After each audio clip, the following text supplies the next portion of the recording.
ښځې تعلیم اسلام یو کامل او شامل دین په حیث د علم زده کړه په نر او ښځه فرض کړې ده،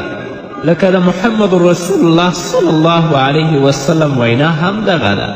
په دې اړوند چې کومه غلط فهمي د ښځو د تعلیم په رابطه موجوده ده، هغه د اسلام د دښمنانو یو ایجاد او د اسلام د دښمنانو یو افترا ده چې هغوی دا وایي چې د اسلام مقدس دین ښځو ته د تعلیم او د زده کړې حق نه دی ورکړی. دا د اسلام د دښمنانو وینا دي. اسلام ښځو ته دا حق ورکړی چې د خپلې اجتماعي وظیفې په چوکاټ کې هر ډول پوهه لاسته راوړي او ځان د علم لوړو پوړیو ته ورسوي. اسلام په دې اړوند اسلامي حدود،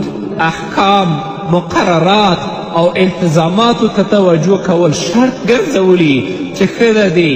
د اسلامي حدودو ته توجه وساتي،